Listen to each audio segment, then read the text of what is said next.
So, what's up guys? Welcome to my YouTube channel. And for today's video guys, videoan naman natin tong legendary na L300 natin, no? So, last video kasi natin is yung bago labas na Versa van ng Mitsubishi, no?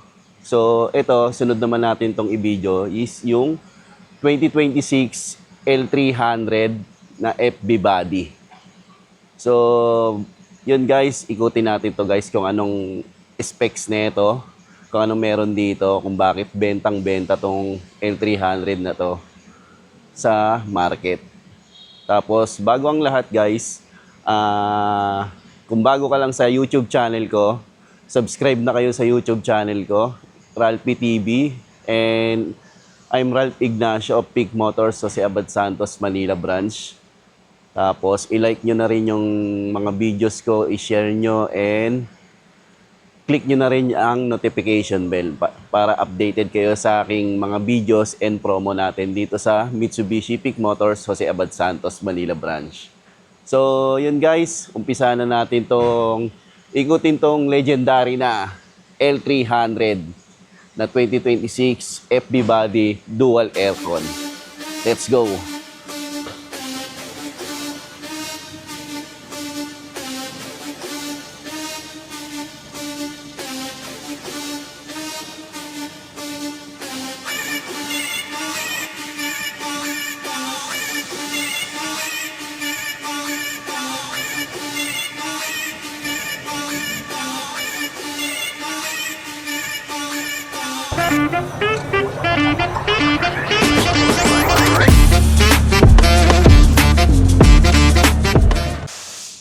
So, yun na nga guys. Ito yung Mitsubishi L300 FB body dual aircon natin, no? So, yan guys. So, makikita nyo naman to, no? Familiar naman kayo dito sa unit na to. So, ang dami nyo na nakikitang unit to sa daan. Ito yung pang business natin, pang pamilya, pang business, diba? So, yan yung L300 FB body dual aircon. So, umpisa natin dito guys sa harap niya. So, yan guys. Ito, yung front niya is, yung ilaw niya is naka-halogen, headlamps lang siya. Yung signal light niya, yan. Then, may mga chrome siya dito sa grill. Diba? Yan yung grill niya. Chrome siya, diba? Tapos, ito yung full view niya sa harapan. So, yan guys. Tapos, dito sa side is side mirror niya is black, tapos manual mo siyang i-adjust. So yan guys. Then ang door handle niya is chrome. Door handle chrome, tapos manual siyang susi. Manual mo siyang i-open. Then dito sa side naman is manual windows. Yan. Tapos, manual mo rin yung ilalak. Speaker. 2 speakers. Then, steering wheel niya. Ito yung steering wheel niya. Diba? Tapos, signal light.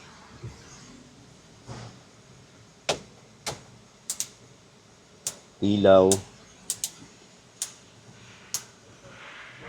Tapos, ito yung instrument meter cluster niya is red lit na analog. Yan. Tapos, dito sa ano niya, dito yung busina niya, parehas. Tapos, handbrake. Siyempre, handbrake. Then, dito is control ng aircon. So, dati kasi dito yung control ng aircon. Ngayon, dito is ikot na siya. Tapos, aircon vent. Yan. Then, one din na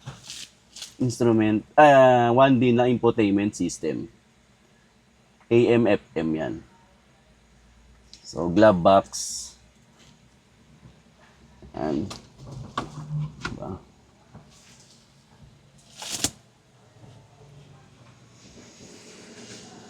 Tapos, start natin, engine.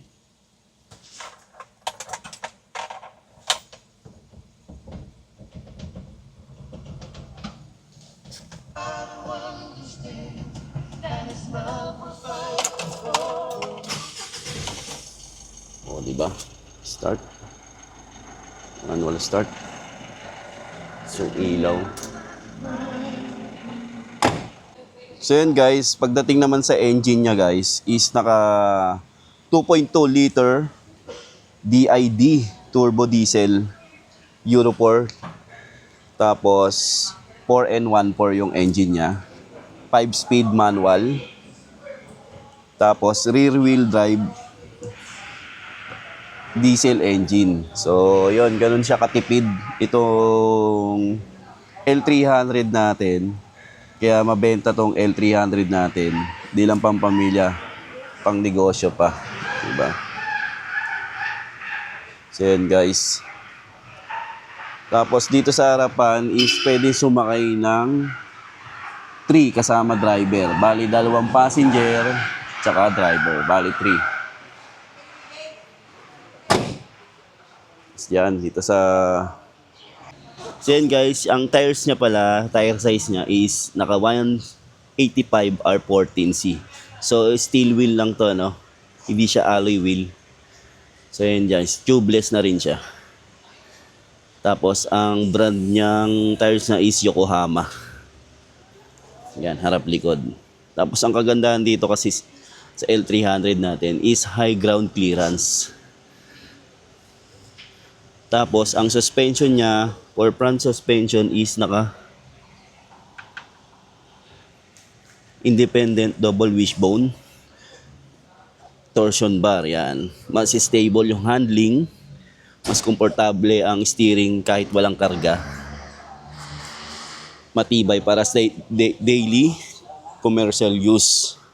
Tapos, sa likod naman is naka rigid axle with semi-elliptic lip spring. So, ayan guys. Ang benefits naman nito, naka-design for heavy load or pangkargahan. Hindi agad lumulundo kahit mabigat ang dala. Diba? Mas durable para sa negosyo and delivery. So, ayan guys. Dito naman tayo sa likod.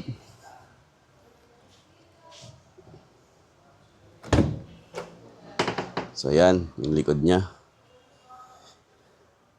So, ang capacity nito is nasa 14 seating capacity. So, depende rin sa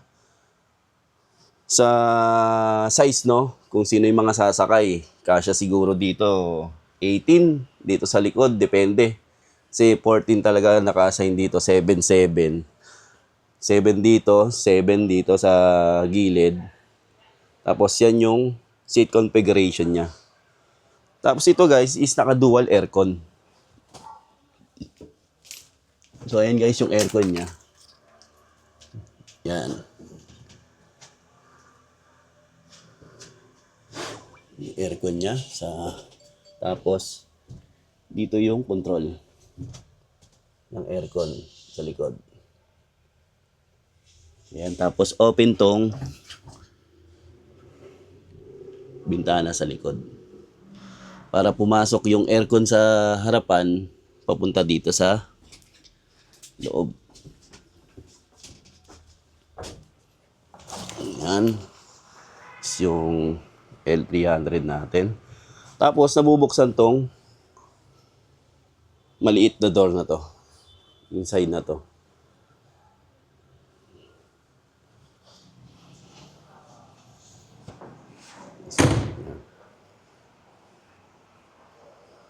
Tapos, ito yung mga ilaw niya sa likod.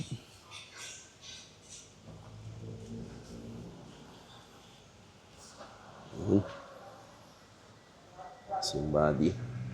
So, napakabilis lang, no? Ng review natin dito sa L300. Tapos, yung bintana niya. Ayan.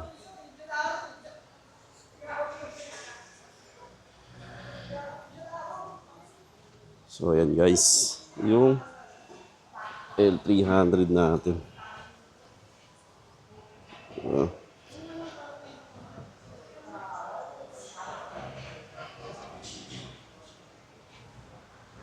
Check naman natin dito sa passenger side.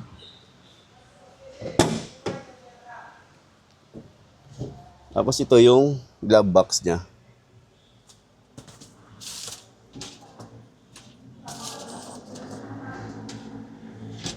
Yan. Aircon vent, yan. Tapos yung makina dito. Saan natin? So yun guys, naikot na natin yung L300 natin na dual aircon FB body. So sa mga interested dyan na mag-avail ng L300 natin, message nyo lang ako sa number ko sa nakalagay dyan sa screen. Then lalagay ko na rin yung promo details natin ng L300 dun sa details natin dito sa YouTube channel natin. So yun lang guys, sa mga gusto mag-avail, message nyo lang ako. And subscribe na rin kayo sa aking YouTube channel guys. Yun lang guys. Bye! L300.